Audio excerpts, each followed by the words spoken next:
Your Royal Highness, ladies and gentlemen, good afternoon. I'd like to start off with the story of Biosphere 2. It was built in the early 1990s and was, and still is, the world's largest controlled environmental facility in the world.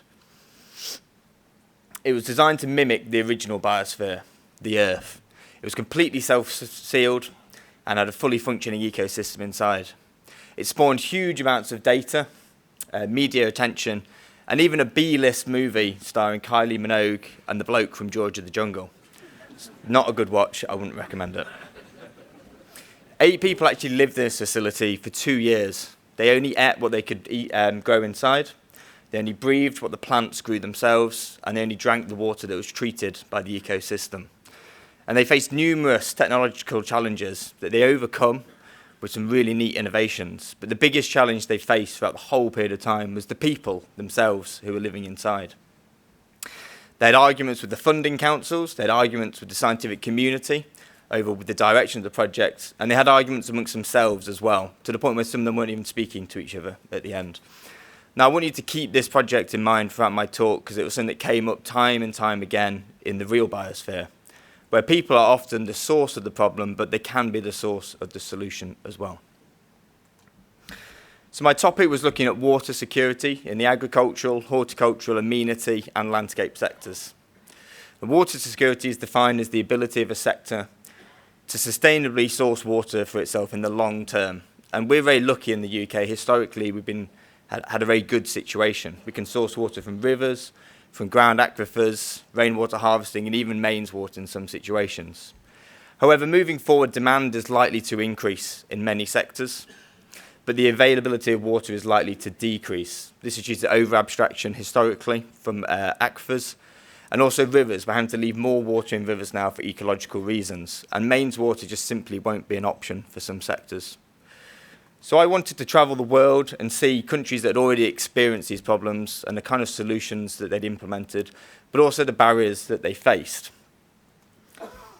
And that was the biggest surprise to me, was the amount of barriers that they faced weren't any different to what we experienced here. It's no different.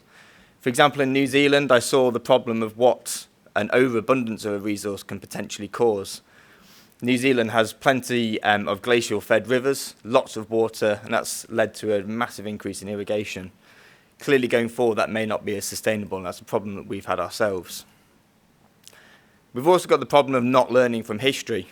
In the deserts of Arizona, I saw the civilizations that used to live out there. This is a picture of a temple that was abandoned in the 1600s by the Native American people due to a lack of water. Now, their irrigation system and canals are currently being utilised by modern people. And this area of the US is experiencing some of the highest population growth in the entire Northern Hemisphere. I also saw the problem of actually working together. In what is a very simple agricultural system in Iowa of corn, soy, and some hog farms, I saw massive political arguments between different industries that actually resulted in a lawsuit. The local water company suing the agricultural sector for polluting the waterways, and meaning they have to then spend a huge amount of money to clean it so they can legally supply it as water. So instead of working together over a shared resource, they're actually at loggerheads, which is clearly not an ideal situation. And I actually saw environmental legislation designed to protect the environment actually acting as a barrier for people trying to improve it. At the Malone Institute in Australia, there's a number of farmers who have grouped together, and they are trying to rehydrate their whole landscape by putting in leaky dams and weirs into the river system to slow the flow of water to ultimately rehydrate the system. Now, they had to do a huge number of ecological and hydrological studies to prove that what they were going to do wasn't going to further damage the system. And that clearly acts as a massive barrier. So what they've actually ended up doing is writing their own code of best practice, so future farmers can actually come along and replicate that and without having to undergo all the costly surveys. And the final barrier is stakeholder engagement, something which we're very bad at. In Mercia, I saw what happened when a number of citrus fruit growers were basically told overnight that their clean water supply from the ground that they're using is no longer going to be available, and then they're going to have to use treated wastewater from the local sewage treatment plants. Clearly, they weren't happy with this, and they kicked off, quite rightly. This then meant that the whole process had to be slowed down and resulted in 2 years of training, education, and outreach events to prove to them that they could use this water. They maybe just had to adapt their practices If that had all been done at the start of the process and they'd worked together, it clearly would have been a lot more slicker process. So in terms of the good news, there was plenty of solutions out there, many of which we're not implementing in the UK at the moment. Simple irrigation methods to reduce the amount of water that we use, for example, drip irrigation or subsurface irrigation, can save water up to about 60% in some situations. I saw what happens when living in a really extreme environment and how it can breed innovation. In the Canary Islands, the whole islands were covered by a massive volcanic eruption in the 1700s. And all that volcanic ash is actually now used in a farming system called the PCAS system, where the ash is used as a mulch on the surface to prevent water loss and also encourage infiltration. The picture here is of a vineyard in the Canary Islands. This is what they look like. And in true scientific fashion, I obviously had to sample the products numerous times, and I can confirm it is delightful. Israel was the same, a really extreme environment and a country that treats water as a national security issue. And that's led to a huge amount of national research centres that are constantly looking and researching new ideas. And approximately 90% of all crops grown in Israel are actually irrigated by treated wastewater now. Back to the Canary Islands, and again, some really nice innovation. They harvest fog water there, or cloud water, as an irrigation source. Now, these structures are essentially just mesh on steel frames, and they take advantage of these regular sea fogs that come in, and they're mimicking the cloud forest that used to be on the island that captured the water and dripped the water into the groundwater aquifers. And this particular system, these harvesters are providing enough water for a 4,000 tree almond farm that's completely off-grid. And this the guy who invented this technology, he came up with his own gin brand, bespoke gin brand, to really prove that his technology could make really nice water. And again, I felt the need to sample this, and it was delightful, even if it can leave you feeling a little bit cloudy in the morning. But on to the kind of less technological solutions. Education is clearly key, and Israel was a really learning curve there. The picture on the left is of a public park. And the only way they're going to have a public park like this is they use treated wastewater. And there's signs there telling you, essentially, don't be an idiot and go swimming in it, because you're probably going to catch something a bit nasty. But if you want to have a park like this, that's the compromise you have to put up with. And then the picture on the right was Singapore, a country that has seriously taken water security as a national issue. It helps that the national government is extremely stable there and hasn't changed in over 40 years. And that allows them to do national infrastructure projects without a change of government and change of direction. The little water droplet fella you can see, he's all over the city, everywhere you go, and he's there educating people. There's even an outreach centre for primary school children, and they have to go there as part of the curriculum to learn about the water cycle. But one thing that kept cropping up time and time again was the use of treated wastewater. This is water that comes out of sewage treatment plants. It's perfectly safe. We currently discharge it into the sea and rivers. You wouldn't want to drink it, but it's definitely a resource we're not making the most of. So, for example, in Melbourne, I saw there's literally a farm in the middle of the sewage treatment plant. All that water was being used on the farm. Anything the farm didn't use, it was then used by the local horticultural industry. California took this one step further, and they actually treat it to such a standard that they can then pump it underground into the aquifer, so multiple users can then access it without the need for expensive pipework. And then Singapore goes even one more step further, and they actually treat it to such a state that you can drink it. I tried it, and it was pretty nice. Nothing spectacular because it had been heavily treated.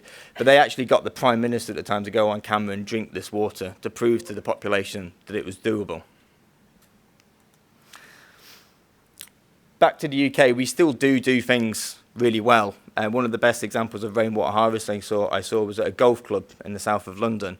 This was designed by an American architect in the 90s, but with water capture at the heart of the design. And they used the natural topography of the land and the playability of the course to actually take water throughout the whole site and capture it in a series of lakes and ultimately pump it up. So that whole landscape, about 300 hectares, is a kind of a giant water harvesting system, and the system is completely self-sufficient.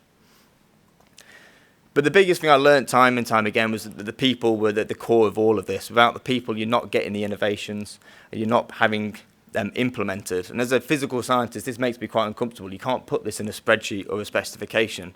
How do you make people have the ability to do what they want to do or need to do?